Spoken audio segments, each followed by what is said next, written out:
Papa P, the old ass gamer. P, the old ass gamer. If you haven't grown up by the age of 50, you don't have to.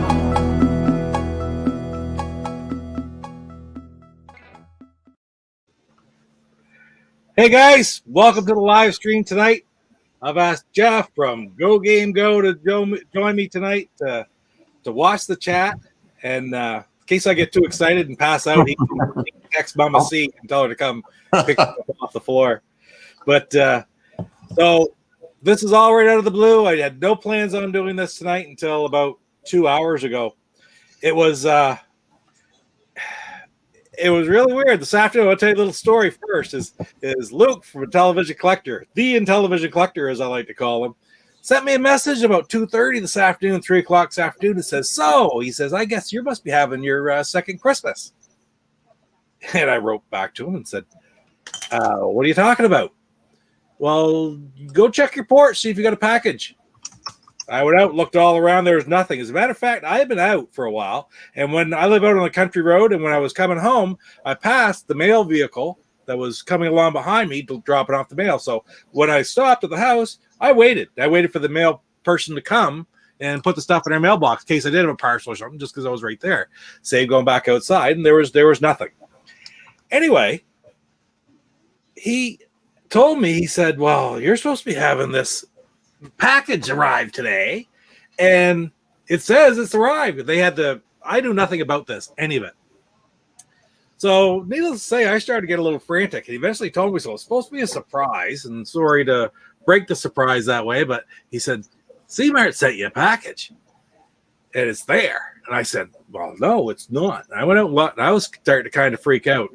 So we do have a depot where they drop stuff off later if they're too big to leave or if they don't want to leave them, but they always leave you a little card to tell you it's there. I didn't have that either. Just online, it said it was delivered. So I planned on going in to check out the place. Usually it's 3:30 or 4 o'clock in the afternoon before the stuff is there for the day. So I got the tracking number from them where it showed delivered, and I wouldn't check it. And about 10 minutes before I was about to go, Mama C said to me, hollers in from the other room, says, come here. And I went in, and she got hold of one of our neighbors. And for whatever reason, we don't live like real close proximity, but they had delivered my parcel to their house. It was sitting out on their front step. So just before I had to go in to try to fight with the post office, we found the parcel. And luckily, yes, it was outside, but there was no harm done. Anyway, listen, I was more than shocked. It was amazing. C-Mart in there. Hey, C-Mart is there. Hey, buddy. Yep. Right on. Glad you're in there. And Luc's back too. I don't know if Luc. No, you're right. You're right, Luc. You did not. I saw it afterwards. That's true. Anyway, it was a little bit minor of a freak out on my part to get going. Anyway, I'm going to show you this parcel right now. This is why I decided I have to work 9 out of the next 10 days. I'm not going to get a pickup video done. So I thought I'm going online. I'm going to try to do a live pickup. So this is it. Oh, look at the size of that thing. I can't wait. I can't wait to check it out. C-Mart, I just want to say one more time, thank you so much. You know how much I love the Intellivision system, and it's pretty obvious how much you love it. So, man, just thank you for sharing your love with me, because it's so appreciated. I'm going to put it back over here, and I'm going to take my time and open it up. What do you think, Jeff? I'm really curious to see what's in there. Would be funny if you put something goofy in there. It's like maybe 40 copies of Las Vegas Poker and Blackjack. That'd be awesome. That would be classic, wouldn't it? Well, it'd be cool if it was maybe the whole thing was covered with that, and then underneath were some different stuff. Get you panicked, and then all of a sudden keep this up high. See, I take my time when I'm doing a regular video, pickup video, not live, because I just take my time because I'm going to put that music over top of it anyway. Rebel Gaming Club. I don't know if any of you guys, okay, hey, before I open it, Don't be this group. If you ever checked out the Rebel Gaming Club, they do the music for my video. They do pickup videos, or the worst pickup videos, what it's called, every Wednesday night at 7 o'clock Atlantic times. What's that? 6 Eastern. They put their videos out. Different stuff he does now. It's not all games. It's all music. It's media. It's everything you can imagine. Really great guy from New Hampshire, Dan O'Day. And if you haven't checked out his site, check it out. Back when they were still like pre-COVID, there was 3 or 4 of them that always do these things together. And they put on some really entertaining shows. Yeah, there's some characters there. Yeah, I love watching their stuff. Because you asked me, you said, "How'd you get mixed up with those guys?" I got mixed up with those guys through my kid, 64-bit for life. He was friends with them, and then I just became friends with them too. Down too many games, so now I do quite a bit of stuff on their channel. Actually, I got a few real weird things like skits and stuff that I've done. That's been on their channel mostly, not so much on mine. Some of it not quite as how would I put it? Not family appropriate. Some of it. All right, here we go. Are you just going to pull stuff out blindly, or are you going to look in? I thought about that, and I think I'm going to sort of look, but not really look. You know, I want it to be a surprise. All right, I'm nervous. I really am nervous. You are nervous. What do we have first? Oh, look at that. It is a beautiful. That is the Intellivision Inc. version of Space Armada. Oh, nice. That's a nice box. I mean, that's a lighter blue. Of course, these are flip-top boxes when they're later on in Intellivision Inc. I like that. I remember the original one was out in both red and blue with Mattel because it was on the Action Network first, then it went to the Space Network. Okay, I see some here I don't recognize. Oh, here's one I do not have. This is freaking beautiful condition. This is perfect. World Cup Soccer. It's Nextel, right? Is it not Nextel, or it's something like that? Is it on there anywhere? They're made in Europe, in France, Nice. I can't remember. Somebody on chat know that? It's Nice Inc. or whatever. There's 2 of them. There's the tennis and the soccer. This is absolutely pristine. Beautiful, beautiful condition. And if you look on the back, it'll hold up a little close. You can see if it focuses in. It's even like penalty kicks and stuff in it. Oh, awesome. Mint from a case for World Cup. Yes, sir. That is, you know what that means right there? That's C next to no traffic. I have this ready right now. Just by coincidence, I have been talking to Luc, and Luc gave me a heads up of where to get these things in Canada. So for anybody out there in Canada, I got these in a place called Replay and Respawn, or Respawn and Replay. I'm going to have it come out in a video where I actually pick these up in the near future, probably 2 pickup videos away.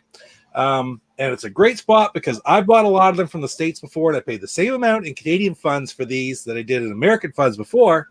Plus, it was free shipping within Canada. So it's very hard to find things in Canada like this. So that being said, this is going straight into one of these cases. If I get it in there.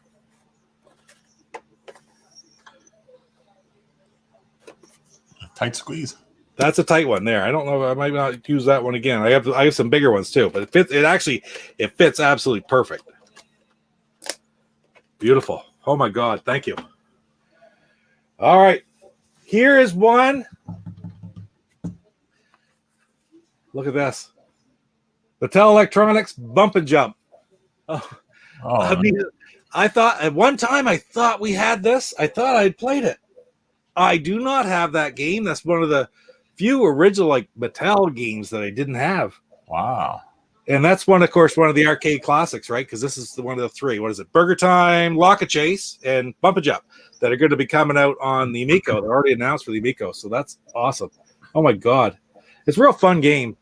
I know I played it though because I find it kind of hard actually. I'm never very good at it, but just really love playing it. So you can add that to your 125 videos now. Yeah, exactly. You got it.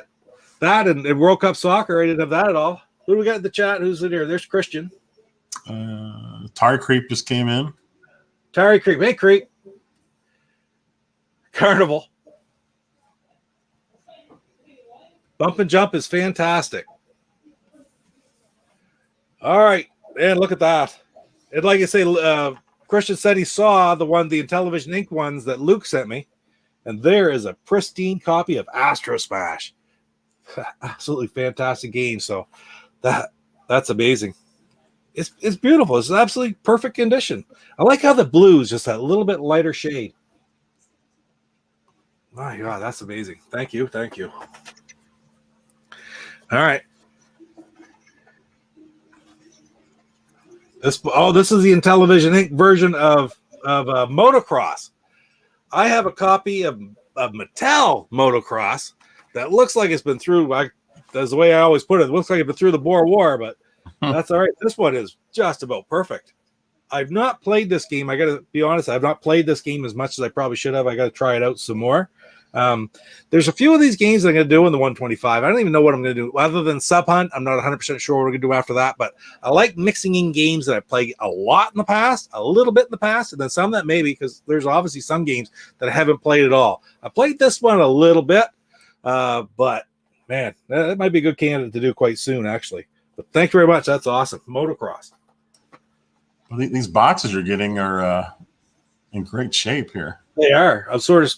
I don't want to stack them too much, to tell you the truth. Take a look in there. Oh, there's Rich is in there. Nerd Crave Aaron.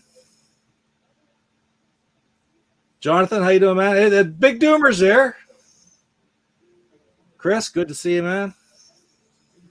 All right. Next. C-Mart said they're not all in mint condition.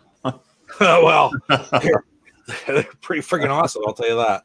And there's the Intellivision Inc. version of Pinball. Again, a game I've played a little bit. It's really a good pinball game for those era systems. I love video pinball for the Atari. I did that Atari IO challenge just get over Christmas and into the New Year. Or no, was it what's today? Just get over the 15th. That's right. And it was the one that started off this year. Now they're into Qbert for the 2600, which I haven't hit yet. But pinball games, I love video pinball games, and this is a really good one too. And I'm sorry. For me, that's a mint condition. Because remember, most of my collection is the games that I had when I was a kid. So they've been back in those days. We didn't worry too much about condition. We were just happy to have. Who's a Crow Continuum game? Absolutely, Crow's favorite game on the Intellivision, right there. Okay, next up, I can see the back of this. I think I know what it is. Yes, sir. Absolutely amazing. Diner. Ooh. That is a fantastic game to have for the Intellivision. The true sequel for Burger Time. And it was only released in the Intellivision. I had never had it. I've never had it. I've played it on the emulation a couple times. But you ever seen that one before, Jeff? No.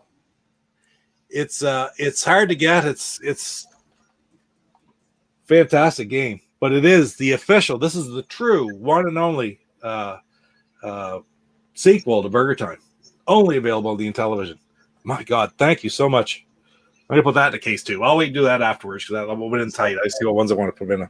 Is that 3 so far that you didn't have? Well, the Intellivision Inc. ones, I don't have any of them. All these other games that I have Mattel versions of, I didn't have the Intellivision Inc. versions of, different variants. But as far for the real 125 themselves, I didn't have Diner, I didn't have Bump and Jump, and I didn't have World Cup Soccer. So, I was just over 100 to begin with. So this is amazing. Just simply amazing. Yeah, Erlo, that was absolutely a credible title to get. Peter Pepper's, this is from Jonathan. Peter Pepper's Ice Cream Factory is another BT sequel. I'm not putting any comments up because I'm just sort of out of gas. I got to take a breather. I got to catch my breath. You're getting too excited, Pete. That's right.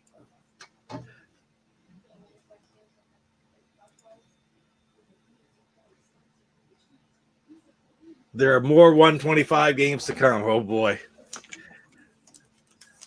I don't know if you guys are all in a hurry or not, but I like to savor this moment. This is absolutely amazing.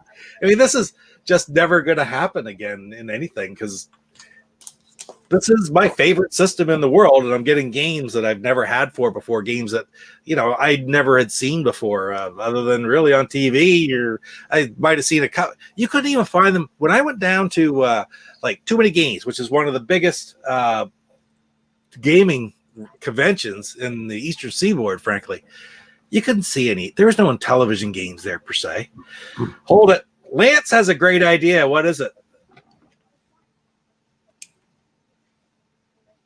Look at the right one here, right there. Yeah, maybe you should get yourself another beer.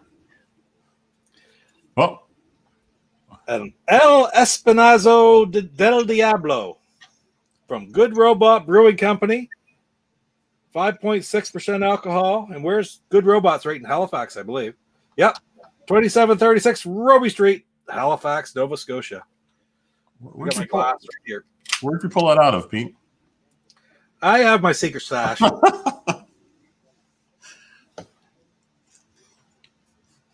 It's the same way you can pull any video game out within about 10 seconds. You can just pull a beer out too. That's right. Be prepared, right? But I got to be very careful. There will be no splashing in this video. Oh, we'll set that over there. Yeah, don't knock that beer over on the new game. No, the beer will not be up on the games. Erlu, I love beer from Quebec. Believe it or not,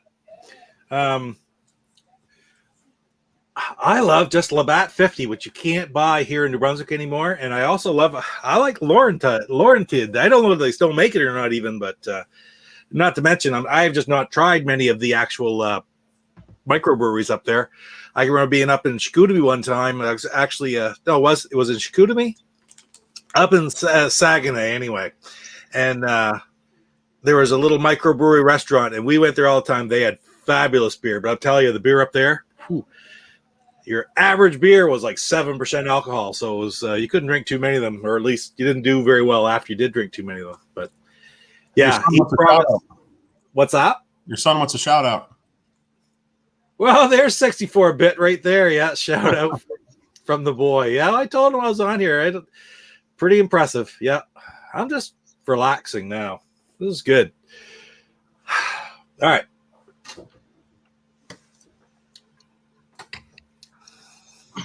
Oh, Francois, that's his hometown. So, Francois, please tell me the three cities that make up Saguenay is Chicoutimi, L'Abeille, and the third one is, which is where I actually was. But anyway. Keep that beer away from Diner. Yes, I will. There's Chuck. Chuck's here in New Brunswick, too. Right on, Chuck. You're right. It will be away from Diner. It's right over there, and Diner's a little bit north and above it. So, Sleeman's Honey Brown. Yeah, Jonquière. That's it. Jonquière is where I was, Francois. Absolutely. All right, I'm going to get another game out of here. Sleeman's Honey Brown is a good beer, too, Christian. I really like it. I don't even have any idea what this is. Oh, my God, look at that. Slam Dunk Super Pro Basketball. You see that one? Get a little bit closer. Wow. That light's a little bit bright. I always love that cover with a picture of the basketball players. One of the only ones. There's not many that have actual people on the covers. Yeah, that's pretty unusual for Intellivision. Might be the only one. I bet you Christian's going to be able to tell us, I'm sure. But and it's a perfectly pitch black background, too. Maybe if I do a replay of this, if I could add some stuff in, I'll put it so what you can see. But, yeah, something else right there. Slam Dunk Super Pro Basketball. And, yeah, one player, right? These are the ones they went up from two-player game, which we didn't have the two-player basketball game. But one player, hey, it was absolutely amazing. Anyway. Okay, I'm going to start a pile over here with them now. That's another one, like I said, I did not have my 125. I feel shrink wrap.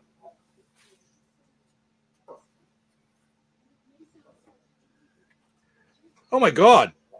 What were we talking about earlier, Jeff? Oh, I know so much, right? There it is right there. Yeah. It's an Electro Night game. Awesome. Donkey Kong Arcade, DK Arcade. Oh my God, C-Mart.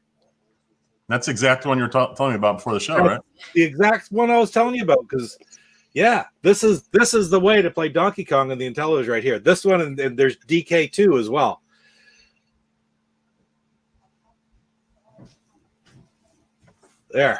There's Dumer's on there. When I did my interview, there's Perry in the screen. Perry.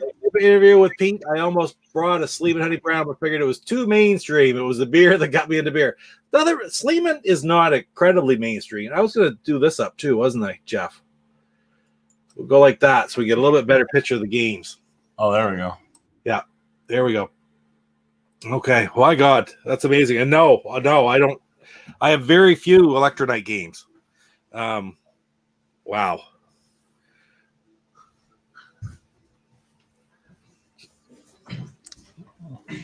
Looks like your son put out a challenge to you, Pete. I see that.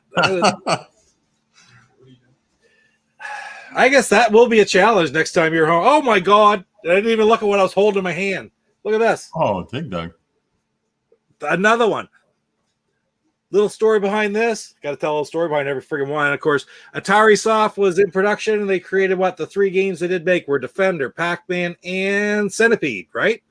And then they had about half dozen games more in development that got dropped off. And this is the one that was actually of the ones that was in development that was picked up and finished finally by Intellivision Inc. later on. That's why you see this game, but you don't see like Joust and other games in the system. I think there might be some homebrews for them, but this is an actual Intellivision Inc. release. And that is a phenomenal copy right there. I can't wait to play that one because I've heard nothing but how good this is. And then to top it all off, this is also the game that has, what the hell do they call it? Dilly Dog's Deadly Discs, or who's got it in there? Who's got it off the top of their head? I know C-Mart must. Deadly Discs, the version of Tron's Deadly Discs with the hot dogs from Burger Time in it. It's in this game somehow. I can't remember. Oh my God, that's amazing. INTV, not Intellivision Inc. There you go. Thanks, Luke. That's right. This is INTV after the fact. Pete, what's the red sticker? Does it say new? It does. It does. Okay. Everyone that I've seen, every picture of one I've seen has had that sticker on it. I know it's one of the other games had that too. I couldn't see what it was before, but yeah, there's another game you have that you just pulled off has that same sticker. So are these part of the 125 or are these extra? The DK Arcade is not, but all other ones are. Everything else is. Like you could say like your Astro Smash and the ones that are the different versions like the Intellivision Inc. of Mattel that have already been released, they're variants. Okay. The Dig Dug was only released by INTV, and that forms part of the 125. Deadly Dogs. Yeah, Deadly Dogs is the game I'm talking about. There are, there you go. There are variations without the new sticker. So you got it from the expert right there. I've not seen like pictures. When I see a picture of it, typically it has that sticker. But he'd know. He'd know. Like if there had to have been some out, obviously.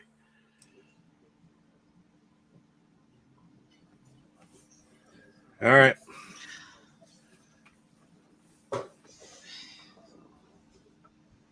Hey, look at this.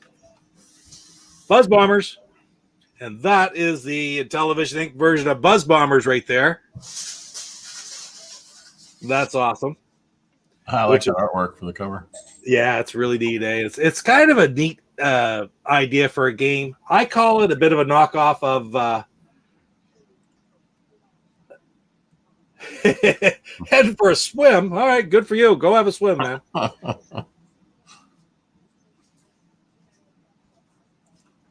There you go. Another variant black hole I've avoided. Chris and I talked about that a lot, trying to avoid the variants, because when you go down those black holes of variants, which, my God, you can go a long ways, let me tell you. You start finding many, many more games than 125 that you can collect. But it's funny, and this is sort of all in the. I did a video today, which I'm going to be releasing very shortly. I actually finished it today. It was I was going to release tonight was my latest pickup video, which is actually stuff I got just before Christmas, unfortunately. Anyway, and I always get behind. And Luke had sent me a copy of Intellivision Inc. So Buzz Bombers. So that's awesome. That's beautiful.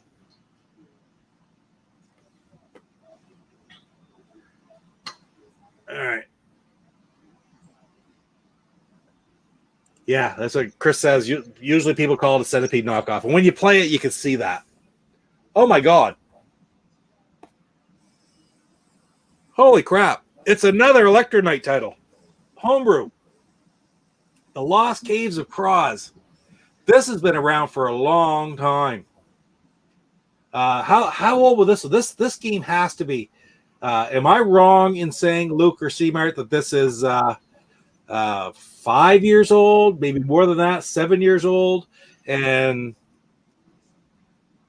it's just sort of re-released by Electronite again recently. They reprinted it or whatever. I don't know. I can remember hearing it way back when I sort of wasn't into it, but it was when there weren't very many homebrews for the Intellivision, and I can remember hearing that name for some reason.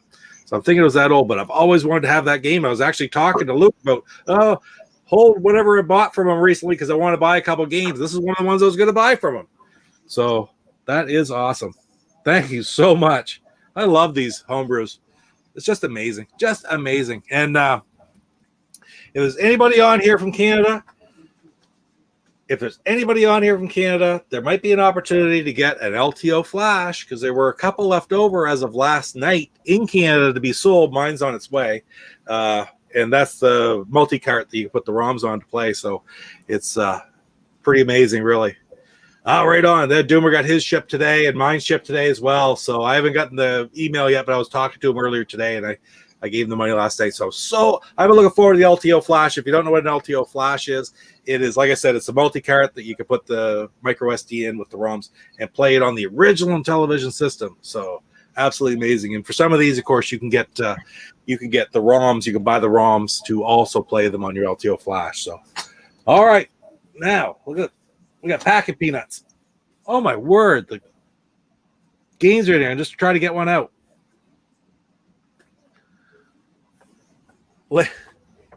I put Lance's comment up there because it's hilarious. They tried to get Raid to sponsor the Buzz Bomber game. All right, I'm trying.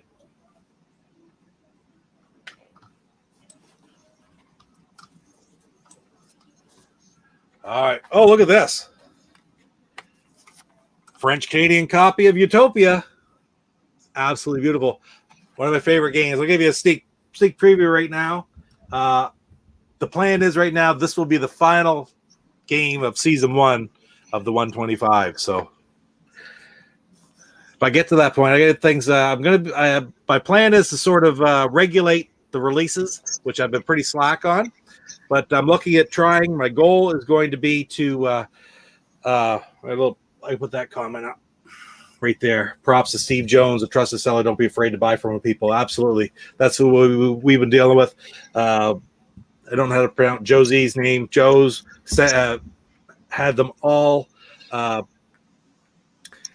Had the Canadian lot sent to Steve for distribution. So we've been dealing with Steve. He's been absolutely fantastic getting the LTO Flashes out to everybody in Canada. And we got Lastro Smash. Jeff, you have Lastro Smash too, don't you? I think I do. Remember I sent that to your message. You showed me a picture of the box of games you just received from Luc. There you go. There it is.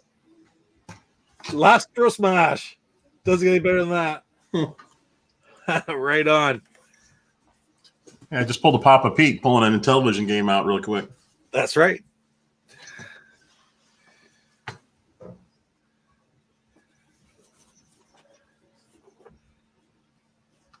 All right, here. Oh, look at this. And for whatever friggin' reason, since I did that 125 on checkers, I've wanted all the checkers variations so much. Can you see that one there? The light's awfully bad. The light's too bright, isn't it? Checkers Doms right there. That's awesome. Definitely did not have that one. Thank you, C-Mart. He says on the chat there, he says he watched which French Canadian ones that Luc had sent me earlier too in that video before Christmas. There you go. Christian just said on there. I don't know who's in here that that's who is from Canada, but what a great opportunity, because these opportunities to get these LTO Flashes doesn't happen all the time. I've been waiting now probably 3 years when I first decided I wanted one for them to really get produced and released again. Yes, sir. What's this? This is Mattel's USCF chess. And it's got I don't remember ever seeing that logo on it before. Is that a type of variant? Oh, this is the French Canadian one. I see. Because it has French down the bottom. That's right. Some of the French Canadian versions don't have both names at the top, French and English. I'm going to try. Does that make it look a little bit better? It does, really, doesn't it? Oh, yeah, it helps. Try that from now on. There you go. Right there. It's the French one. Yeah, absolutely. French version of chess. Amazing. I've never been so excited for a chess game, to tell you the truth.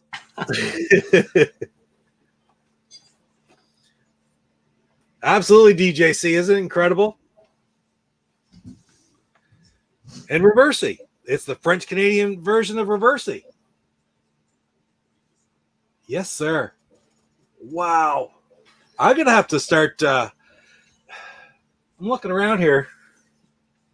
The Intellivision, I don't know what I'm going to do, but I'm going to have to start opening up some shelf space for all these variants. I'm going to tell you that. Pete, you're not going to be able to sleep tonight. I'm not going to get sleep. No, I'm not.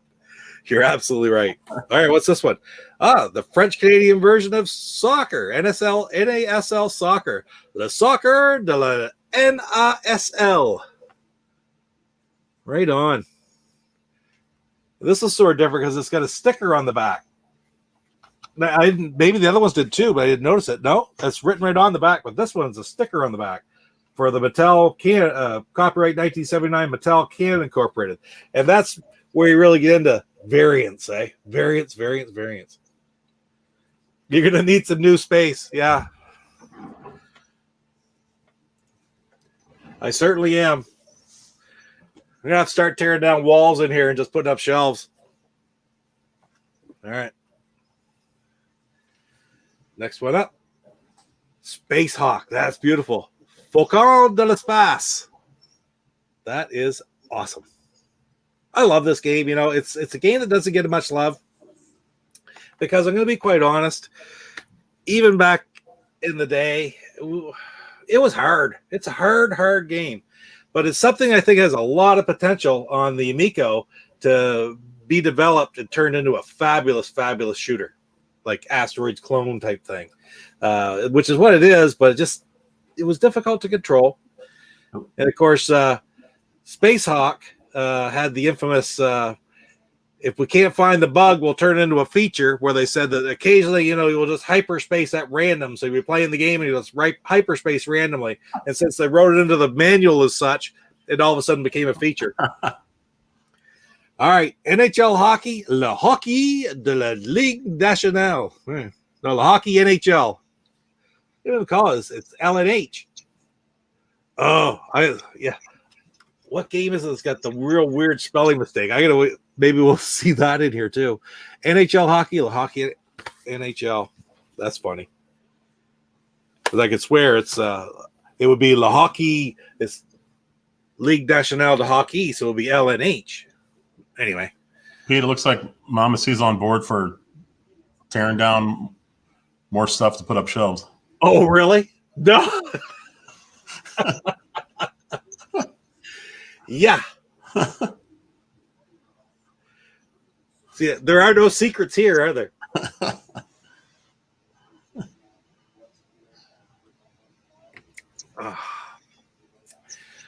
I get a comment from Luke every once in a while that he says, I always seem to like the beer that I drink because every time I have one, I just tell you how good it is and stuff like that. And I'm going to be quite honest. This beer that I'm drinking right now is certainly not one of my favorites. I think this is the third time I've ever actually drank, and I don't know why I'm drinking it right now because I don't even like it. Anyway, just want to point out, occasionally I don't like a beer. Yeah, you had one a couple weeks ago you didn't like, 2 or 3 weeks ago.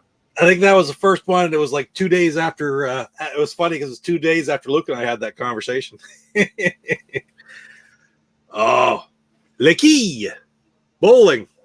Love this game. We used to play this a lot because in this part of the country, which is a very small area, about Massachusetts right up through the Atlantic provinces, we have candlepin bowling, which is totally different. It's 3 balls, but it's straight pins and it's smaller balls like a duck pin. And so we were just always into bowling. So this is a game that we played a lot back in the day, even though this is 10-pin bowling. Really happy to have that one. All right. So listen, I'm being told no. I got to get that off the screen. Okay, there it is. Space Armada has the spelling mistakes.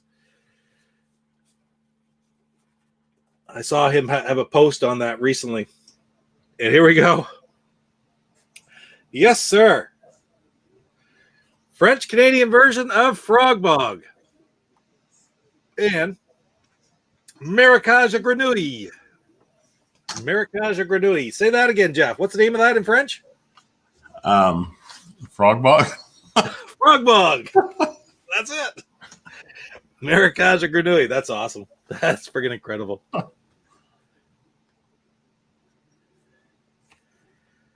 Oh, there we go. This is the French-Canadian version of Lock and Chase. Ooh. Of course, Lock and Chase being the last episode. I got so much.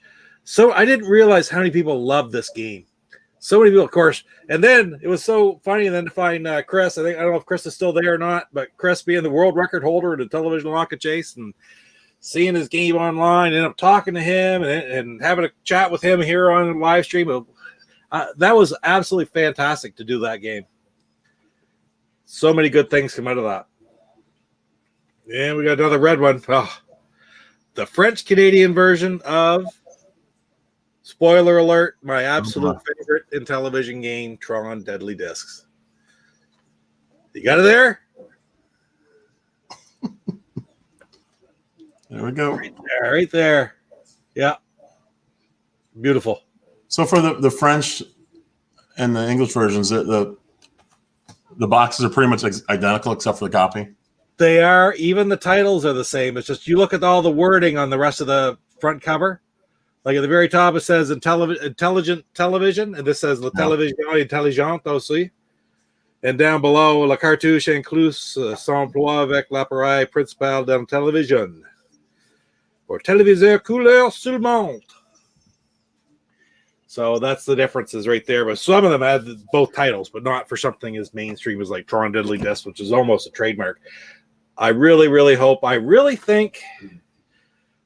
sincerely think Tommy's going to do all he could possibly do to get those Tron games onto the Amico. I'm hoping he does. Oh, there's Lance. Lance's copy. Is that the elusive version of Lock and Chase with the collapsing Lupin? I'm going to say right now, no. Lou Burlew. Okay, I'll get his comment in a second, but no, it's not, because they still haven't found a version in the wild of the 8K version. It just doesn't exist. Keith Robinson always said it did, but I've talked to Steve, I've talked to C-Mart, I've talked to Luke, and they were never produced. The only time you ever find an 8K version, including the black box for the 8K version, which says it also includes the Lupin that goes into his hat when he dies, the only time you're going to see that, they're homebrews that were made a few years ago. So if they do ever come across one, and Keith was right, they did actually produce them, that'll be kind of a major thing. Oh, Dumer's back. We got to stop talking about him now. So is the French edition of Tron Deadly Disc, the disc spin to the left. So if anybody didn't know that. Oh, here we go. French Canadian version of Snafu. And a lot of people call that the fourth Tron game, although it will come out actually not a political comment. That's hilarious. A lot of people think that's the Tron game as well, or it might get attributed to a Tron game, but it came out like 3 years before the movie Tron ever existed. So it isn't. It's just similar style. Looks like the light cycles. That's kind of confusing. I've heard more of it since Yumiko come out with Snafu with 00. I've heard more talk about it being like in with the Tron games, and it's not. It's simply not. Speaking of Tron games, we got this is a French Canadian version of Tron Mesotron. Oh wow, what a cool cover. Yeah, that's a really neat cover, huh? Yeah. Strange though, of I've Solar Sailor, I've love it, I beat it. There he is right here. They're doing right there. The 8K Lock and Chase might be the first game I play on my LTO Flash. I'll say real quick, yes, I'm taking a long time. I'm really enjoying this. the 8K version, when I did the gameplay video for the 125 episode. I had played them each a few times. I hadn't seen a big difference, but I had gotten so I was relatively competent at it. And even though you didn't really see a big difference with the 8K version, for whatever reason, when I did finally play that 8K version, I got in a much better role. It seemed to be much more easy to flow with the game. So the control is supposedly better. Well, it is. You're not going to see it immediately upon turning it on. It's not like it's like flamboyantly better, but it is better. It'll let you play longer, and basically just as you get better at the game, you're going to be able to do more and more. So they made a complete 8K version. It was just available as a ROM right now. Yes, exactly. See what happened back in the day. 6K version was produced. They wanted it on 4K. The programmer couldn't do it, said there's no way I can do it on 4K, but each K was so expensive at the time that they allowed him 6K, and he worked his butt off to get it fit into the 6K, but he had to cut corners. And when it finally got released, they had all these games published. They had to sell those games, but they started getting complaints, poor reviews because of control issues, because of things that were missing from the arcade version in animation and such. So they authorized somebody to come in, and he had already left. I can't remember his name right off the top of my head. He had already left. They brought somebody else in. They reprogrammed it, added stuff to it, and they gave them authorization to use 8K so they could add these better controls and better animations into the game. So it's an official Mattel Intellivision creation, but it was never, ever put on an actual cartridge. So now what you have is that 8K version, which exists, has been leaked out, and it's been put onto homebrew cartridges, and it's available as a ROM. So cool. There's a story. I wish I could remember his name. I always like to throw the name in because, I mean, to give credit to the guy who programmed it, because he was asked to do an impossible job. He's 4K, couldn't be done. Even 6K, it was next to impossible. And but he managed to get it done, and it wasn't his fault that there was problems with that game. It was a simple cutbacks. And speaking of amazing games, it's the French-Canadian version. So happy to have that. Thank you so much, of Advanced Dungeons and Dragons. Again, one of my top 10 favorite, which watch for the next edition of the Intellivisionaries Podcast to come out. It's going to be a little while, probably be a month or two. The Intellivisionaries Podcast will be coming out, and that's going to have everybody's, all kinds of different people's top 10 in television games, their favorite ones of all time. And mine's in. I sent mine in. I did something special for Paul, sent it in to him, and I decided not to release a video or anything on my top 10 favorite Intellivision games. Yeah, let's sneak it out. Like, yeah, that's one of them right there. But I didn't want to put it out because I gave that information for Paul. Paul's going to use it as he sees fit with the podcast. And then once he's done with it, I'm going to put a video out where I'll do my top 10 videos. But I'm going to wait for it. I'm not going to do it ahead of time. And it's going to be a little bit. And also, I'm happy to say that I'm going to have a nice one of my live streams coming up. I had a fantastic one with Cyrus last week, with the big Dumer there, with Chris a few weeks ago, just after Christmas. Brian Puddin. I never dreamed about doing that, but it's been so much fun doing those things. I love them. I've got a couple lined up. One is with Paul. Definitely going to do one with Paul, and we're going to talk about the podcast, how it all started, how the people that are involved with it got involved with it to start with. Him and Rick Reynolds, of course, right from the get-go. C-Mart being a huge part of it now. Come in probably in the 20s, I'd say. I don't know, C-Mart might say what his first episode was. I'm going to guess at about 25, 27 in that area. And I don't know if any of you haven't listened to it's not something you're going to sit down and listen to in one sitting, but it's something that it's really worthwhile listening to, because Paul does an amazing, amazing job on it.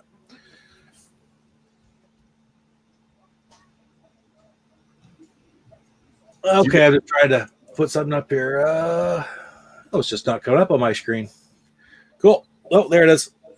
So the interviews on I assume you mean on the Intellivisionaries podcast, and they're absolutely fantastic. He has interviews with all kinds of different programmers. If you go back to the old ones with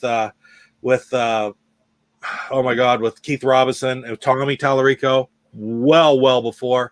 And if you're going to go back and listen to one from the past, please, everybody, go back and listen to the Keith Robinson tribute show. That's my personal favorite edition of the podcast. Tommy is on it. Tommy talks about it, and I quote that so many times. I've said that Tommy Tallarico at that time, that was the moment I realized television was going to be okay. even with the passing of Keith. Because I remember hearing that and thinking, wow, what's going to happen with the television now? Because Keith and Steve Roney have kept it going. Keith's been the face out there pushing it. And Tommy, come on. And Tommy said point blank, he says, we as members of the Intellivision community owe it to Keith to keep the Intellivision going. And it was just an amazing thing. I knew things were going to go well from that point on. I'm on it too. Great episode. Oh, you're on that one. Are you on that one with Keith? That's right. I think so. But that was right around. That was about a year after you started, wasn't it? I'm trying to think.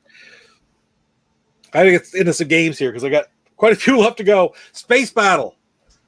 French Combat de l'Espace. That is friggin' awesome. Again, one of my favorite games. Rick Reynolds' absolute favorite game. Oh, well, thank you very much, Lance. I appreciate that, man. Do you have a schedule, Pete, for those interviews? I don't yet, but I'll tell you, I'm just sort of waiting on the next episode of the. I'm leaving Paul alone. Paul's got work to do to get the next version of the podcast out, and then it'll be after that. Once he's got a little bit of a break, then we'll look at it. Other than that, I'm just sort of putting together. I'm also going to do, guys, I am going to be doing an interview and a chat, sit down with Brett Weiss. And I don't know if any of you guys know Brett Weiss or not. We love his books. I don't think it's within. I can't believe it. It's not within arm's length. That's right over there. His new NES Omnibus is out. That is fantastic. Okay, I got to do a review of it yet. I just got it last week because it took a long time for the Kickstarter to get up to Canada. Rick loves Sharp Shot. Absolutely, Lance. I know that. And Carnival. Don't forget Carnival. But I was talking to Brett last week. He's definitely going to come on and do an interview quite soon. I let him know that the thing had got here. But we're waiting for his next Kickstarter to start, and then we're going to do it at that time. So that could be later on this spring. Because, of course, with NES Omnibus Volume 1, Volume 2 is going to come out soon. And to be quite honest, Volume 2 is almost done. Like, it's in the layout stages. It's just the Kickstarter hasn't started yet. Everything's in line. As a matter of fact, everybody has... a lot of the games have little write-ups by the people outside. Brett does 100% of the write-ups himself. But then there's little additions like stories and stuff that people have for the different games. And not all of them, but anything people are interested in. And actually, I've got a couple write-ups in there for a couple different games for the NES system for the N to Z as well. So I'm looking forward to seeing that. That's great. I'm honored that Brett would take my write-ups for that book. And because, man, I'm sorry. It wasn't because I said I'm going to go buy every book Brett Weiss has written, but just by hook or crook, I've wanted almost every book that Brett Weiss has written. They're so well done, and I love video games, same as he loves video games. So anyway, I just got his Super Nintendo Omnibus today. I'm sorry, say that again. I just got his SNES book, Volume 1. Volume 1, and it's almost like you could read it. You know, it's almost like a book that you'll just want to sit down and learn about all the different games that you'd never heard of. It's beautiful. You could page through, and it's really well done. And we mentioned this a little bit earlier. This is the French-Canadian version of Space Armada, La Flotte et l'Espace. And that is the most ridiculous spelling I have ever seen. It was like, yeah, it was. That's funny. But, oh, still, that's amazing. All right, I'm getting off on a diatribe here. Rick does have an incredible radio voice, C-Mart. But you guys all do really well. I'll tell you the truth. I can remember before you were there was Will and Rick and Paul. And for whatever reason, when I started listening, going through the whole thing, I used to have a hard time discerning between Paul and Rick. I never really know which ones are speaking. And it was also a little bit before I sort of had the face to the name or face to the voice. I guess right now I don't have any problem whatsoever doing it, but it's sort of funny. But Will, of course, you could always understand. And actually, you can understand clearly as well. So, speak of the devil, the French-Canadian version of Rick Reynolds' favorite game in history right there. Sharp Shot. That's beautiful. Or is that's the Intellivision Inc. or French? That's the Intellivision Inc. version. Not the French Canadian, the Intellivision Inc. version of Sharp Shot right there. And really, I mean, it's a simple little game, but it's meant for kids. So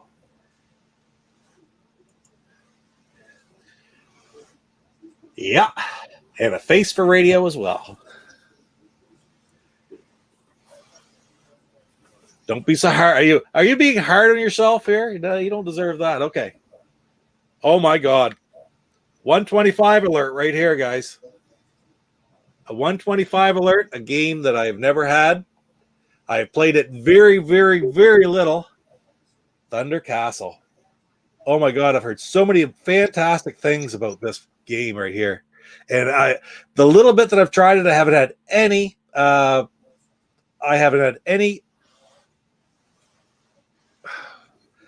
really enough time to learn the ins and outs of it, but I've read so many different things about it, heard so many different people talk about it, about how much fun it is. So I can't wait to give this a second chance. That is beautiful. GameStar likes it. There you go. Right on, GameStar. Yeah. Everybody loves the game. And I played it just a little bit one day, and it's like, yeah. And it's like, but I got to give it its due course, right? Lance Jennings, if I can find that one put up there. Okay. How many French Canadian box games are available on Intellivision? Fascinating variants.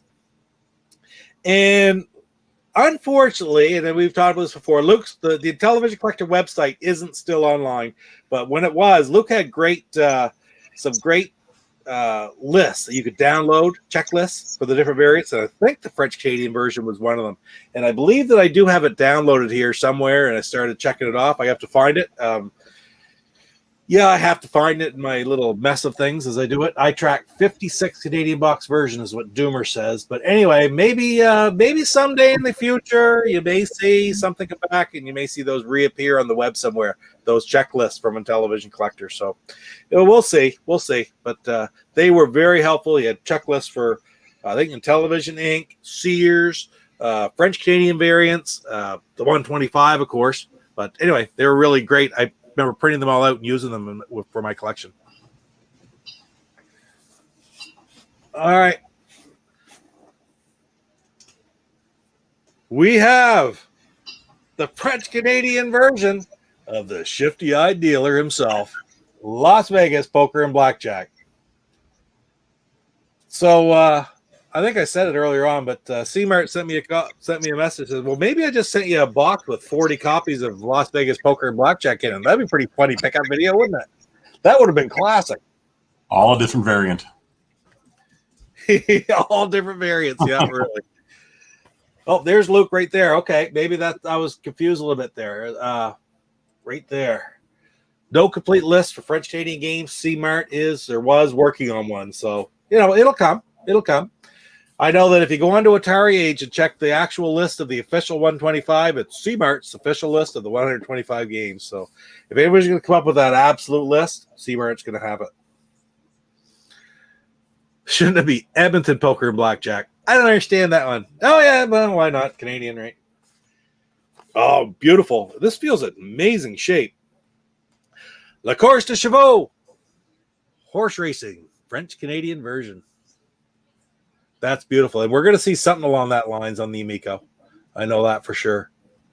He's talked about that in the past. Oh, Tommy's talking about horse racing? Yeah, I've heard comments about that. It's like it's going to be it's a party game, right? You'd be able to have a party game with it. Gambling.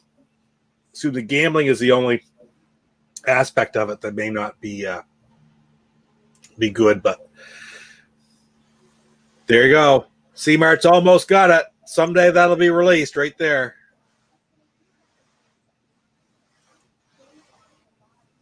Wait, Cell Block's just on there with a comment. There he is right here.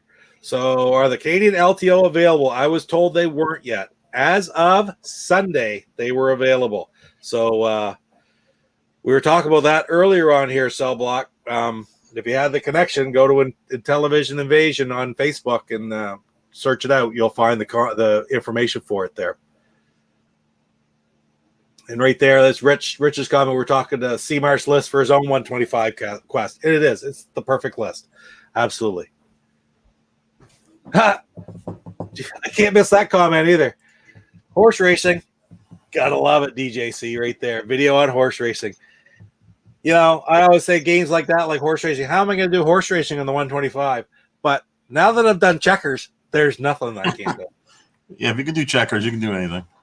Oh, my God. I've never seen this before. Buzz Bombers, Les Bombardiers Bourdonnais. Buzz Bombers, French Canadian version. And it's gatefold. That's amazing. Huh. Oh my God, that is amazing. Les Bombardiers Bourdonnais. Oh my God, thank you so much. That's incredible. There's still games in here, guys. I gotta pick it up because I'm gonna keep over. How long have I been now? I've only been an hour. That's not too bad yet, I guess. Okay, what's this one? Mission X, French Canadian version. Beautiful. And this is another one that what gets me about Mission X is its gatefold, because Mission X wasn't gatefold in the original Mattel game. Phenomenal. So is that a shoot 'em up? That is like, I call that the original shmup. The original shmup on Intellivision. Now, somebody mentioned one that also was kind of a shmup, but I still think my definition of a shmup is that a bottom shooter, like Space Invaders clone, like that would be your Astro Smashers, your Space Armada. They're not a shmup because you're on one plane. You have one axis to move on. But a shmup, you have to have at least somewhat of a two axes to move on. So even like a possibly, and also the things have to be moving coming at you. Whereas in the Mission X, you're moving the plane around and you're firing bullets, and yeah, it's a shmup, 100%.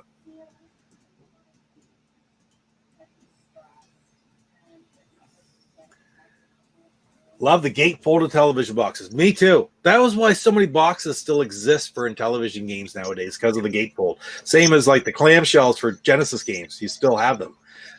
Because they were easy to get in and out of. And they're much, much more difficult to get the older boxed versions of games.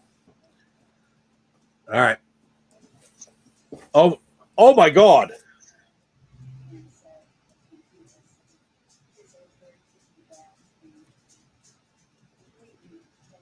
I know what this is. I remember them coming out. This blows me away. I am blown away. Oh, you may not know these. How many years has it been since these come out? These are, of course, I love collecting the Sears Super Video Arcade games. There's 29 variants for Sears. And somebody, please tell me right on, Luke. Oh my God, you're right. You're right, C-Mart. I got to put that one up of Luke's first. French Canadian Mission X, Burger Time, and Buzz Bombers are gatefolded. Not easy to get. Congrats. Well, thank you so much, C-Mart. And C-Mart said, thought you might like those. I can remember when those were first produced, and I missed out on getting them, and I was kind of upset because I would have loved to have had them. And what it is a set of overlays that the overlays for the Sears games were just the Mattel overlays. There was no variation. And somebody went and made these sets specifically for Sears. And there you go. As Luke said, these overlay sets are impossible to find now. I am absolutely friggin' thrilled. Oh my God. Thank you so much, C-Mart. That's incredible. There's a good question right there too. Okay, Lance, the Sears overlay sets are amazing. There's the picture of it. I can turn around. There's a picture of them on the back. I guess I can't really get in there that close, but they're just little variants. Makes it like the Sears titling at the top.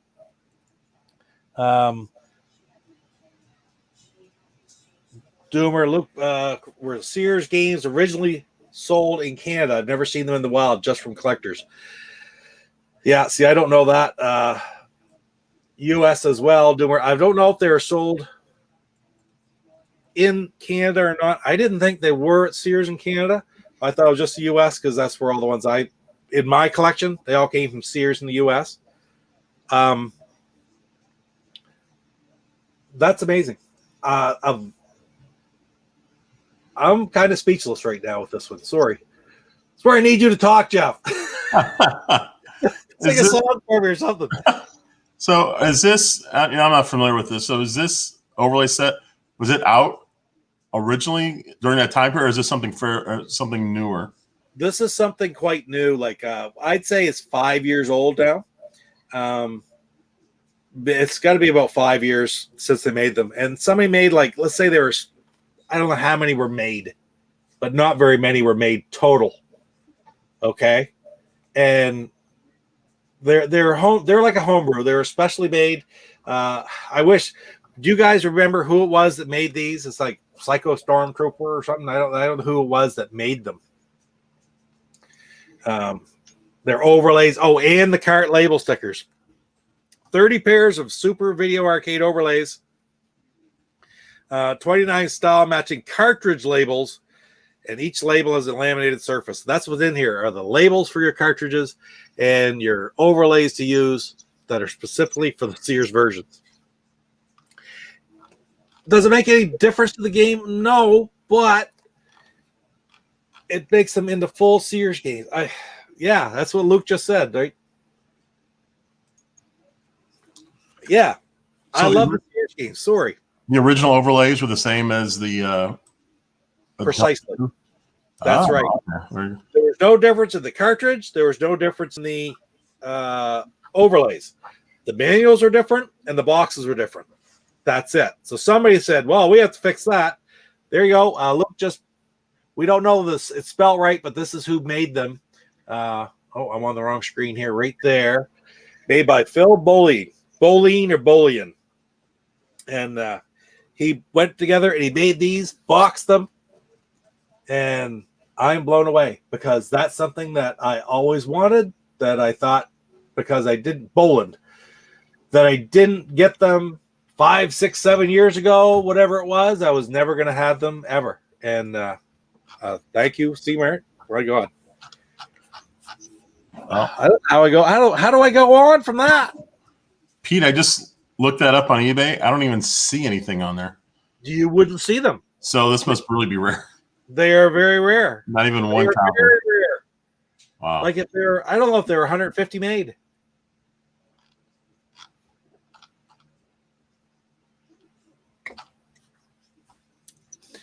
Very cool. I'm going to take another breath. Sorry.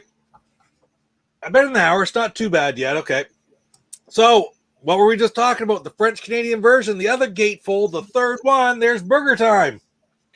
And that's beautiful. Because again, Burger Time wasn't gatefold in the States, only in the French-Canadian version. Oh my God. Thank you.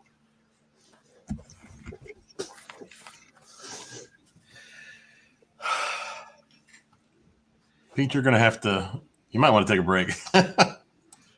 Well, just for a second. Can't find the Luke right there. Yeah. There you go. Luke was trying to hold a fill to get some, because remember Luke had a set on it. I don't know if you had sold them all or if you still kept a few when you closed down the store or not, but just right here, I can get them. I'm going to show you. I got these from Luke last fall, and these are the Intellivision Revolution overlays. And when I saw those, those are kind of neat. I really do like stuff like that. They're awesome for the connection. Oh, okay. Sorry, Luke, about the Burger Time English was released in gatefold as well, but very limited. That's right on. Good to know. So when I saw these being released by Rev, and Luke had them for sale on his site, I said, I'm not going to do the same thing I did with the Sears and wish in a year that I had bought them. So I grabbed them. So I don't know if there's still some of those available. I believe you can still get them, but it's things like that that are sort of like really neat in your collection. If you love collecting for a system like this, these are the things you want to have. And that, of course, I love the Sears games. That's amazing. So listen, guys, if anybody's looking for something, these are not going to be available forever.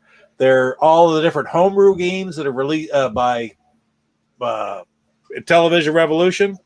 I don't know. They're worth getting, I'll tell you that, because they aren't very common, and you're not going to see those on eBay either. I'll leave that up there for now. Okay.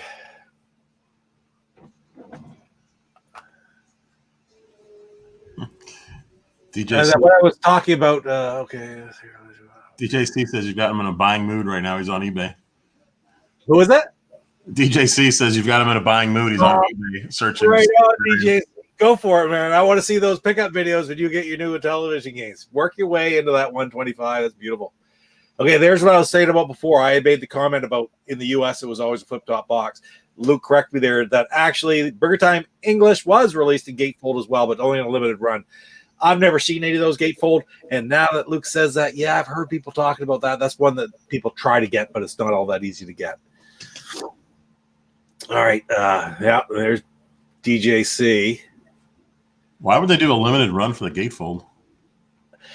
I don't know. It might have been the fact that it was maybe right. It came out quite late, and it was right at the point where they're trying to cut corners, so they released some with the gatefold.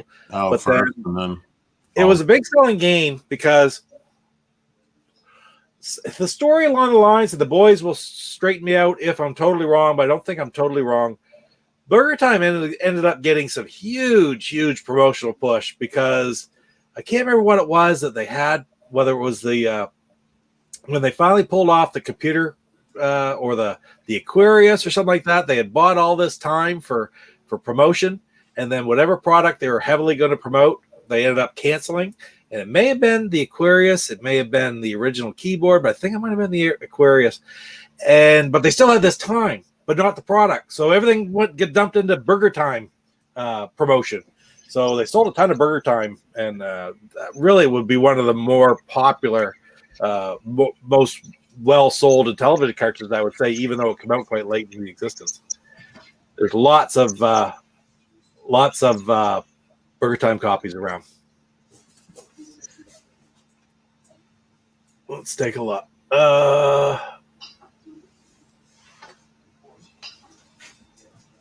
Yeah, just to save money is what Luke said is why they stopped making the gatefold. The first of the gate. Oh, that's a neat story right there from Jay. The first of the gatefold Burger Time came in the Intellivision 2 box.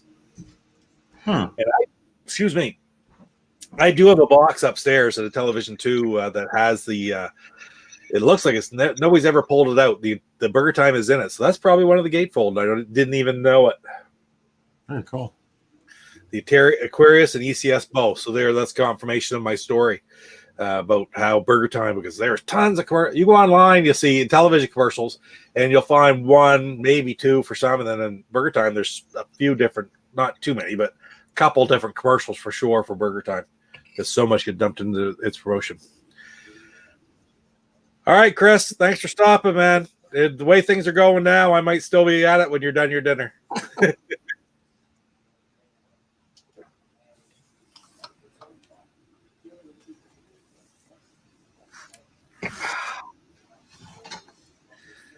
All right, we ready?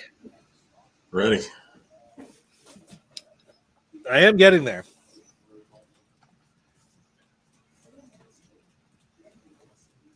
Oh boy, we got a big one here. It's not so much that it's a big one. It's something that I've really especially been looking for. And I was talking about a little bit earlier. I said I wanted Checkers Doms, the French-Canadian version. I even had Snestastic Pete. I don't know if he's still in the chat. I was talking to him earlier a little bit. It is the friggin', whether it's Australian or British version of Checkers, it's drafts.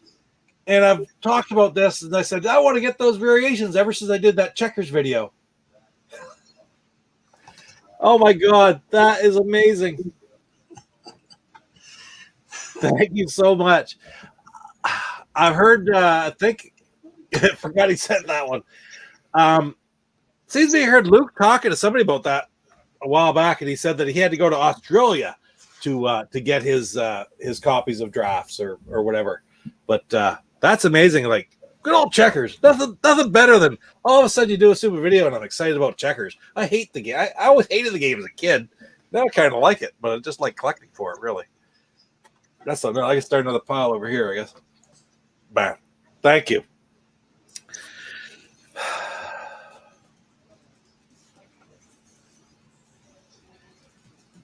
All right. Oh, my God. Do you recognize that one? It is and tell me if I'm wrong, but that is the European version of Burger Time. And there are 4 different European versions in these white boxes.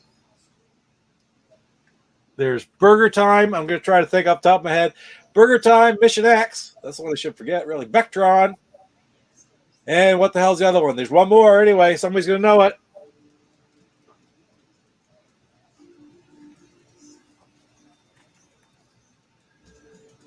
That is something else. Anybody name that yet? The one that I missed? I like that. I like the artwork. I like that box. Vectron and is it Bump and Jump? Shark. There you go. Right on. Shark.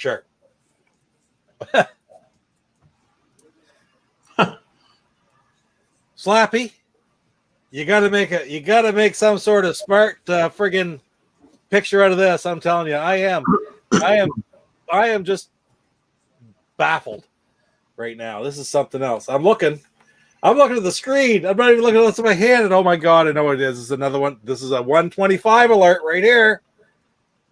One that I need for the 125. So what are you up to? Weren't you over 100? I was already over 100 before I started. And what is this, about number 6? Yeah, something like that. I don't know. I'll count them up after. Oh, you're closing in here. That's right. Commando.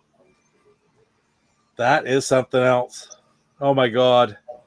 That's look at the box art on that too. That's really cool. That is really, really cool. Oh my god. All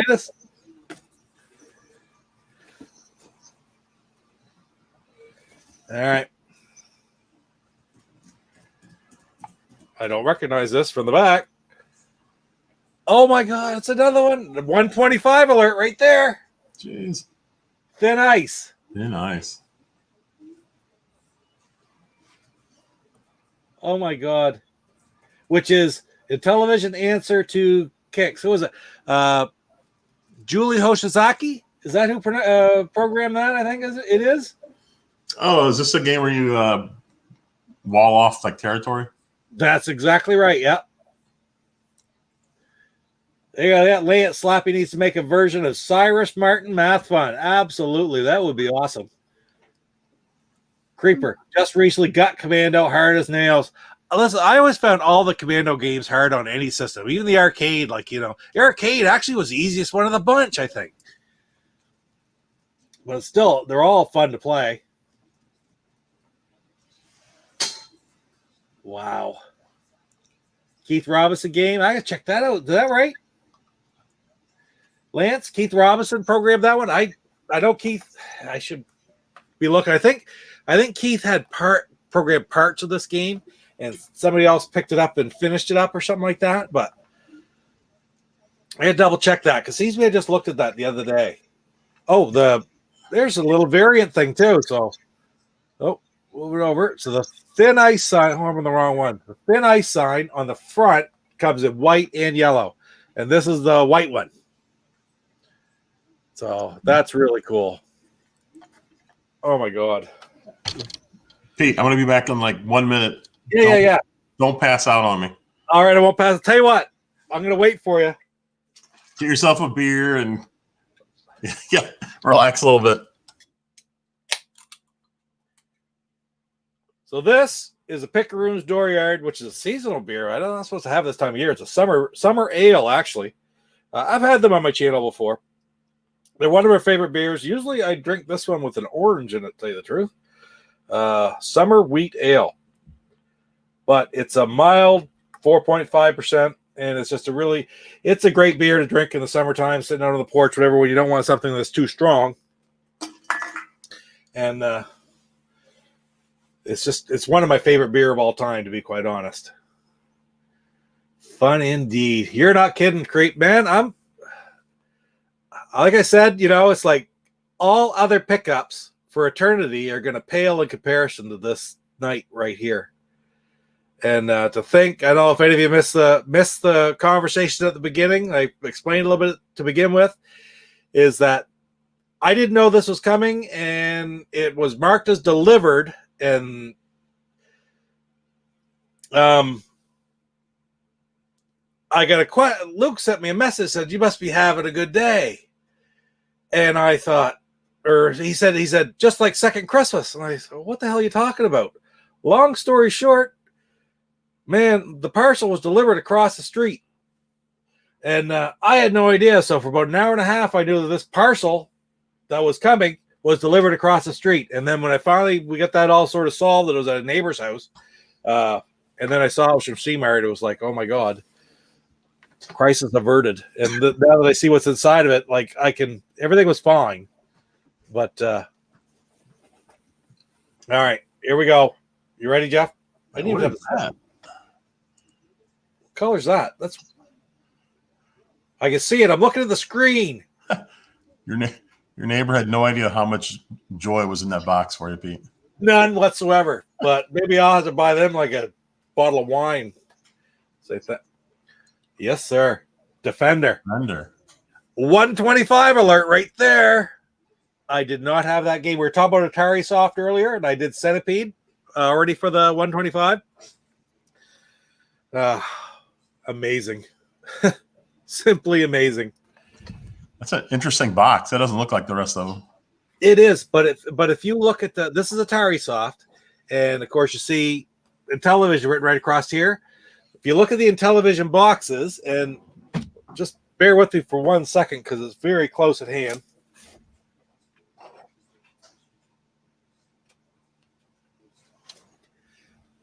Every system had a different color, and pink was the color of the Intellivision ones. But I do have ColecoVision Defender, and it's an orange box. The other systems they went out for, because some of their games are released for several systems, and it was always a different color. So it's kind of neat to see. But the pink, the three that were released, Pac-Man, Defender, and Centipede, are all the pink ones. All the Coleco games that were released, and I don't even know how many there were, frankly. I have no idea how I even came upon that. I've had it for a long time. They're all orange. So that's a neat little tidbit anyway.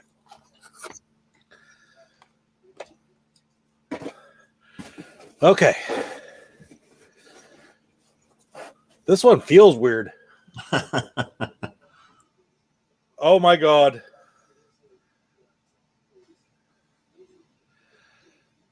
$125 alert right there. Super Pro Decathlon. Wow, up to oh my God. 4 players. That is an INTV Corp game. One of the very last ones made for the system. Last few, anyway. That is amazing. Oh, that is just phenomenal. Oh my God. Thank you. 4 players. You pass the controller? Yeah, because it would be events, different events like pole vault. So you could pass the, like, what others? 10 complete events, 100-meter dash. So I guess you'd have to go individually. Hurdles, long jump, high jump, pole vault, discus, shot put, javelin, triple jump, and 400-meter run. 1 to 4 players can compete at 3 difficulty levels. Wow. Oh, yeah. Amazing. Oh, my God. Thank you so much. Yeah, I'll be curious to see what number you're at after this box is done. I'm glad I didn't try to record this like just straight with my camera because I never would have been able to do it. Oh, what the heck's this? Oh, my God. So cool.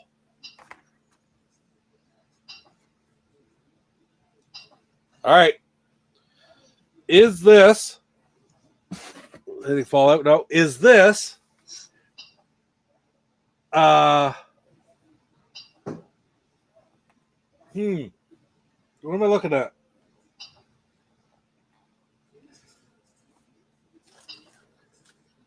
Please tell me, C-Mart, is this is basketball. This is Digiplay. That's what I was trying to say. The same as this Digiplay Pitfall. I have the one Digiplay game. I don't see Digiplay on the cover, but this is all Spanish. This is the Brazilian game of basketball. That is so cool. Right there. That is amazing. That's Digiplay. Yes, sir. Thank you so much. That's amazing right there. Because they're hard. They're far and few between, the Digiplay games. Wow. And I don't know, there's a lot of them too. There's a lot of Digiplay games, if I remember correctly. Portuguese, not Spanish. Okay, yes. You know, thank you for correcting me, because I do appreciate that, because you are absolutely right. There's a significant difference. And don't friggin' talk to somebody from Brazil and say it's Spanish, because that is insulting, and I apologize for that, because that's very true. There is a significant difference. All right. And next up, I have no idea. It is another Digiplay game, Triple Action. Oh, that's too cool right there.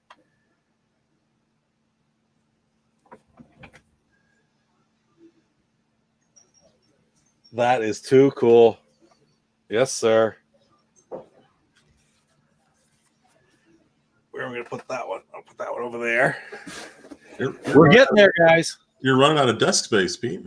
I am running out of desk space, but it's getting there. Oh, then we have the Digiplay version of Burger Time. Oh my God, that's something. All of a sudden, I have a Digiplay collection too. Yeah. In just the last 2 minutes. Yeah, I had one, and now I have a collection. There's a gatefold too. That's awesome.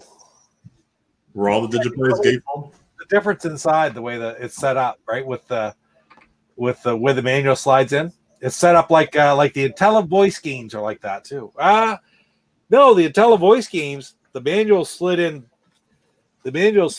this way, but these had the overlays slid in like this one. Very interesting, the variation there.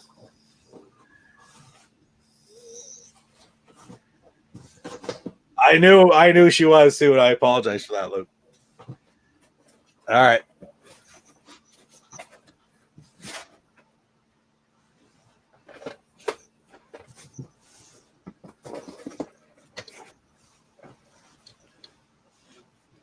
And we have the Digiplay version of Space Armada right there. Wow.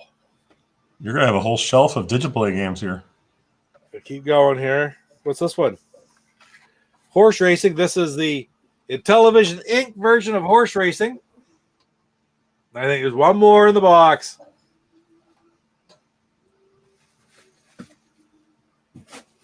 That it? Cartridge for basketball.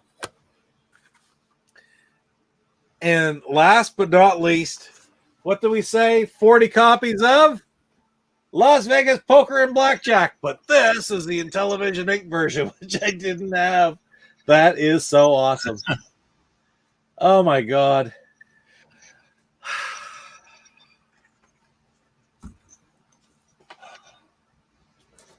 That's it. That's all of them. Oh, my God. Lance, you're not kidding, buddy. You're not kidding.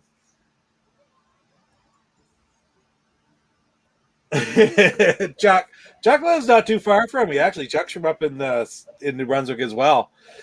Yeah, he's got a nice copy of Star Strike M Network, which maybe I'll trade something for someday with them.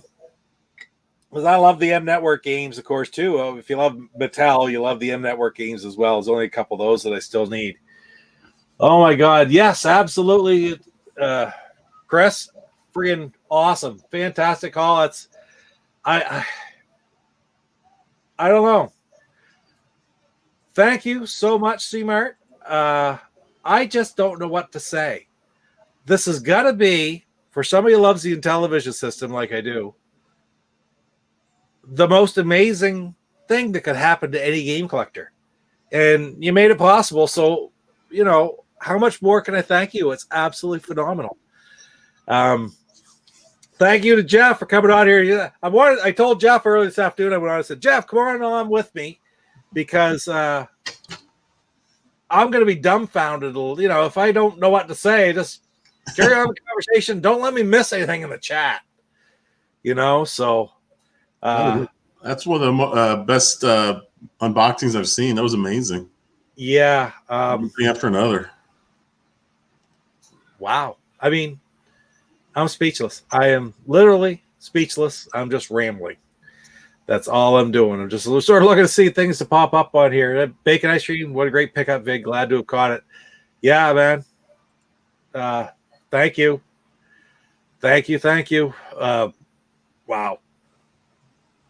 C-Mart's like Santa Claus. C-Mart is like Santa Claus. He's the Intellivision Santa Claus. That was I'm amazing. going to go through and I'm going to I'll work out my 125, see where it works out, and man, it's going to be up there now. And so much. It's amazing here. It is just amazing. I don't know. What do I say now, Jeff? I don't know. That's quite the haul. So many games. It's going to take you a while just to figure out where to put all this stuff. Yeah, I think I'm going to take a little bit of time tonight. I'm going to put them in some cases and just sort out what I have here. And in the different, like I'll put the digiplays together and the one for the 125 and wow. Yeah, you might as well do it all tonight because you're not going to be sleeping anytime soon. I will have a hard time. Yeah, for sure. And I got to get up and go to work in the morning. So, hey, that's all right. We'll make it. Just call and tell me to be late. Get an unboxing tonight. Yeah, really. Why not? Why not? Yeah. Oh, this was fun, guys. C-Mart. He said figure out your top 5 favorites from the haul. I hope everybody enjoyed. Like, obviously, I'm friggin' thrilled. Obviously. That's like, duh. But I really hope that you guys enjoyed watching me do it. I thought to myself when it came, I said, I know he probably sent me some stuff that's going to be pretty cool. I never dreamed that it would be this amazing. Never dreamed.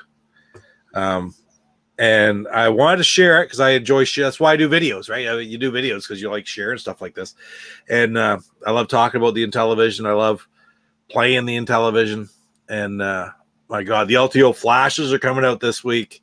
All of this. What a week. What a week. Absolutely amazing. Christmas has gone by and it's just starting. This is phenomenal. It's only Monday.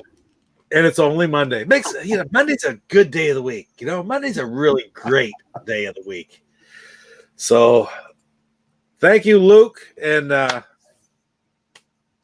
have a pickup video coming out that talks a little bit about Luc. Sort of, I'm going to spoil it right now. A lot of Luc stock's gone to Rev at IntellivisionRevolution.com in his store. So if you're looking for any of the homebrews that Luc had on his site, go to Rev. Go to Rev. They're there. Rev's got some other stuff on there that's amazing. I couldn't like some of the games. Who has played Intellivision? Sorry, I say it wrong every time. Intellivision. Who has played in the chat Intellivision?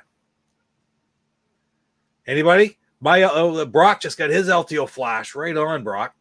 Mine I know is in the mail now, so I'm looking forward to that. I suspect it will come. I bet you'll have it next week sometime. Not this week, probably, but next week, the way the mail's going. So, yeah. So, we talk about these, and Jesus, he sent me Cross and DK Arcade. C-Mart did. These homebrew guys who are creating these homebrews, people will sometimes sit back and look and, I've also got a Tale of Swords and Dragons. That's on its way, too. It's been for quite a while. Some have started to arrive in Canada, so I think they're working their way east. So I probably get that in the next couple of days. But support these homebrew creators because they create games for systems that we all love like this. I mean, if you're sitting there watching me open these old Intellivision games from the 125, the different variants and going, that's pretty friggin' neat, like a lot of us are. Support these friggin' homebrew creators because I hear people say, well, that's kind of expensive for a game, $60 American or whatever it is. And yeah, it's not like you can go out and buy every single one or every one you want whenever you want it. But that's the cost of it because these people have to put their time into making them. And if they're only creating 100 of the things, it costs a fortune to create boxes for that and overlays and manuals. And I'm sorry, they're very expensive to produce. And if we don't support them as a community, then they're just not going to be able to do it. And I don't know about you guys, but now we are I saw a list not long ago that said that we were around 90 some homebrews that were released, and I think there seem to be a lot of homebrews coming out recently. I bet you we're nearly at 125, if not over 125 in homebrews right now. And it's just phenomenal to see that kind of growth in the community. I love this community. What great people. I mean, hello, these are great. It's a great community. And I really just encourage everybody to save up and look at these things and support the homebrew creators, because that's how it continues, and that's how the things that we love carry on for so long. And a big part of that as well is Tommy keeping the Amico going. You know, I've said it many times, I go on to the AAA, like Jeff and I both go on AAA quite a bit, right? Mm-hmm. But we have very different backgrounds with Intellivision. I have no background, basically. But you're very interested in the Amico, right? Yep. And I love that because I have incredible history and love for the actual Intellivision. And I know that the relatively small group that we are as Intellivision lovers cannot have a system that's going to cater to our modern day wants and needs, like the remastered Intellivision games, without bringing in people like yourself to be part of that, to make it a bigger demographic to support the whole thing. So, you know, whether it's the educational or the other aspects of the gaming or the family focus that's sort of unfortunately new in this day and age. I mean, back in the day, that was what we did, right? It was groups of people sat around and play games, pass the controller back and forth. Now games are, oh, how many hours you have in? I have 197 hours in on this game. You know, it's like, that's one person sitting in a room by themselves. It's not me and you playing a game against each other, because let's play a game of baseball and have fun. And those are the things that we miss. That's why we love these so much. But I'm really rambling on, aren't I? It's funny that Miko actually got me interested in the original Intellivision. There you go. I was like, kind of just the opposite. We talk quite a bit about the original Intellivision now, don't we? Yeah. Yep. Oh, and for Luke, I got my package from you. Those were all the games I was holding up earlier. So that was awesome. Right on. I just try to. There you go. Christian. Tales of Swords is great. Rick D is awesome as well. So the Tales of Swords and Dragons, that's available. I can't think of where that's available right now. I did go to Electronite. Electronite's just created it.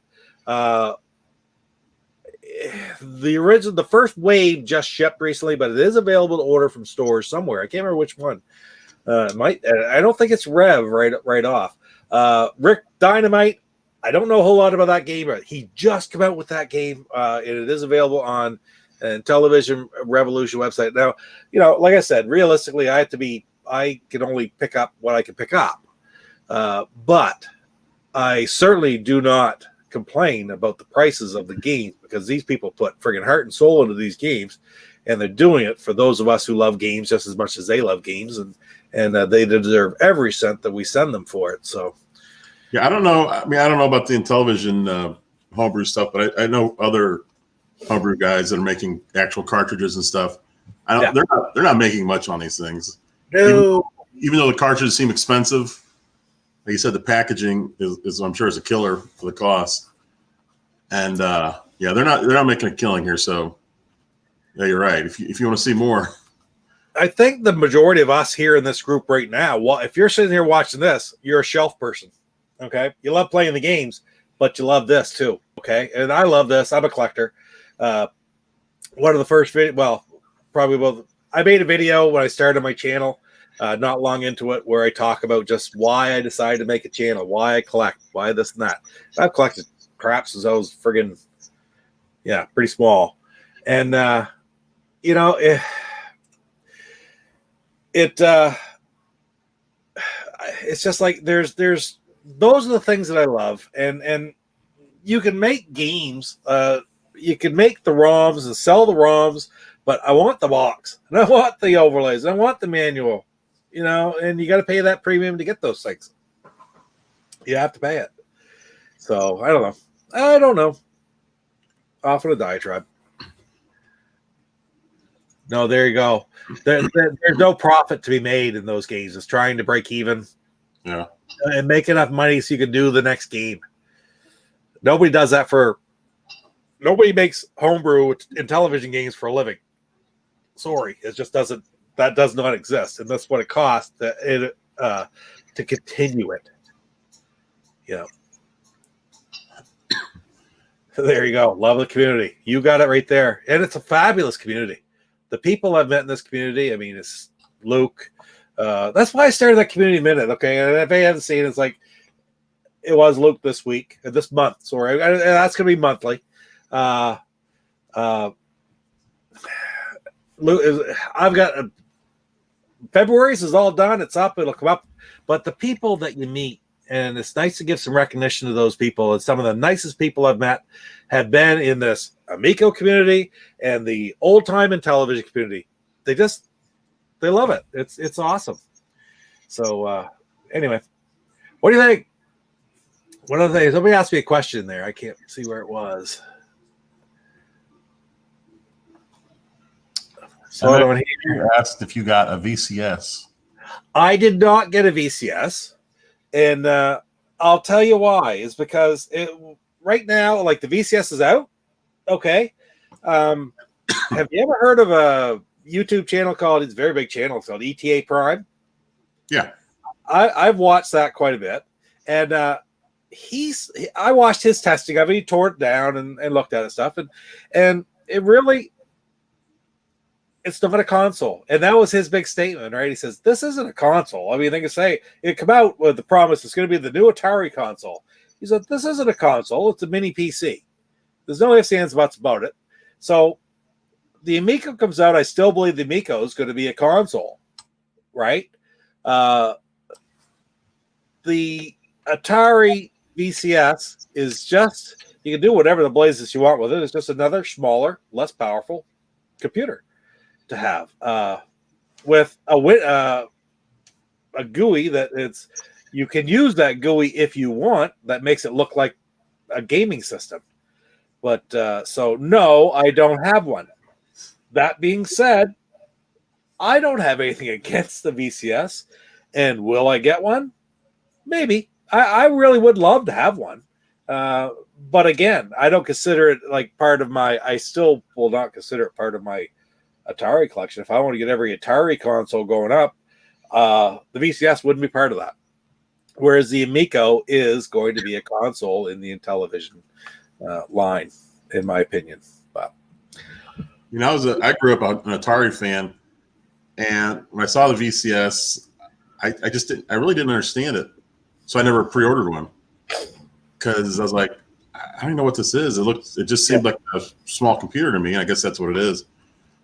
That's what it's turned out to be. That being said, I wish I had one. I'm just not paying, I don't feel like $400 for it. It's $400 right now. Just one moment. Yeah, I think it's $380, I believe.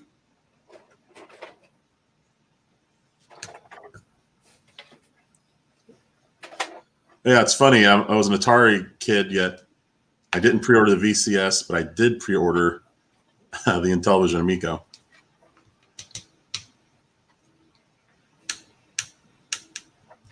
So the reason I just sort of stepped over there because it was only that far away, but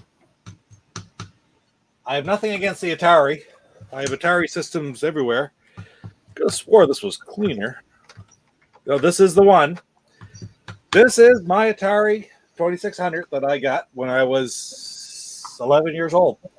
And it worked perfectly for years. And the only thing wrong with it is I can still remember I used to lay it out on the carpet and lay on the floor and play it. And for whatever reason, my mother stepped over. She said, get out of the way, blah, blah, blah. She stepped over. She stepped out here and onto the power thing, and it broke this inside. Okay? So all it really did was break the solder. At the end of the day, I should be able to take this apart and solder that power connection back on. And I bet you this thing is crystal clean inside. and I bet you it'll work perfectly. And I've thought about doing that on my channel someday, but I'm not a solderer. But where better place to start to learn, but practice a little bit, and then try to get the Atari 2600 from when I was 11 years old working once again. So I don't know. I think that's a decent idea, don't you think, for a video maybe? No, creep. No, I don't. But I am not creep. I am not. I've never done it. You know, it's a bit intimidating for when I've never done it like that. But I just, at the end of the day, is once I did it, I would probably go, well, that was pretty freaking stupid. It's been 40 years. 40 years. I've had this right here. Okay. Different places. Send it to creep. Yeah. No, you know what, Christian? I want to do it myself, man. I'm going to do it myself eventually. I'm going to fix this thing, and I'm going to do it on my channel, and we're going to make it work again. And that will just be another good video to have when you think about something like that. Because I have the Intellivision over there that from when I was a kid, that was my brother-in-law's per se, and I got my Atari right here. So I don't know. Just you're talking about Atari VCS. So I have nothing against the Atari VCS. I appreciate anybody who's trying to keep a system going like that, but like I've said in other videos before, I always found that Tommy is almost coming in from the continuation of the Intellivision family, keeping it running. He's got a vested interest in not only he's got intelligence to bring other demographics in to make it a big enough demographic that it can support the system, but he's got enough of a focus and a vested interest in the old Intellivision that he's never going to just leave us in the dust. Us old Intellivision people. So that's what I love about it most of all. Atari, Coleco was not at all, obviously the Chameleon and Atari. I don't think that there's no connection to the old Atari other than they bought the name and away they go. So yeah, it's something that works. Yeah, okay, it works. It's a PC. Atari's been gone for a long, long time. Yeah. Whereas in television, you can still trace, right? You still trace, and that includes Tommy Tallarico, in my opinion. You know, one big difference with the VCS and the Amico is, in television, they're curating all the games. So no games go on that system without their say-so or without them having a helping hand in some way. That's right. That's right. Yeah. So that'll keep out a lot of the pure crap games, I guess. Yeah. Yeah. Oh well. Well, what a great chat again tonight. Thank you so much, Jeff, for coming on again. For helping me. I think you made the right call on going live, just watching this chat hopping over here. Yeah, yeah. Oh, I wanted to share it, right? You know, it's like I'm humming and hawing about that because they're like, okay, I was like, I'm not trying to. I didn't know it was in that box. It's like I just said, but C-Mart. Thank you. Thank you so much. Maybe I'll never do a pickup video again. I don't know, because it could never top this. Oh my God, what I saw today. It was phenomenal. Games that I've wanted for so long. So many variants that I can still work on to get. And you made mention of favorites. Like there's just something. It's different, but that is something else right there because I've wanted that. I really sincerely wanted that, and it's not easy to get. I was going to ask you if that was your favorite because I think that was one that seemed to knock you over the most. You know, I'll tell you right now, there's less of that out there than anything else. Yeah, yeah. That might be the hardest one to come by. He needs that top 5 list. Mic drop. There we go.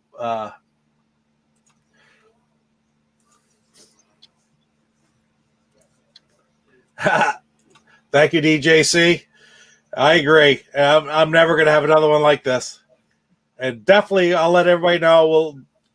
I'll work. I don't know how I'm going to work it out yet. With you know how I do my videos. I pick up a game off the number up in the corner, blah, blah, blah, blah, blah. And, of course, I've got other videos that I haven't gotten to yet to edit that are going to come before this. There's nothing with the Intellivision 125 in it, though. But, man. Oh. Yeah, Luke, be careful. Right on. I don't want to go, but I kind of got to go. It's about that time. And thank you so much, guys, for tuning in and joining in with me. And it's phenomenal.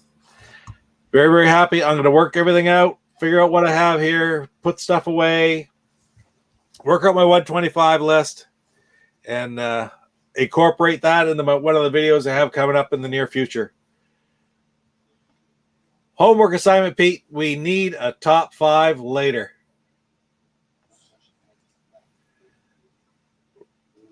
Or rest there. Okay. Anyway, guys, thank you, Jeff. I'm going to sign off now. Luke, thank you for all that you do. Christian, thank you so much for everything here. And guys, thanks for being in the chat. Jeff, right on. We'll talk to you in a few minutes. But all right. Anyway, see you guys. Have a great rest of the week, guys. We'll see you in the next video. Bye.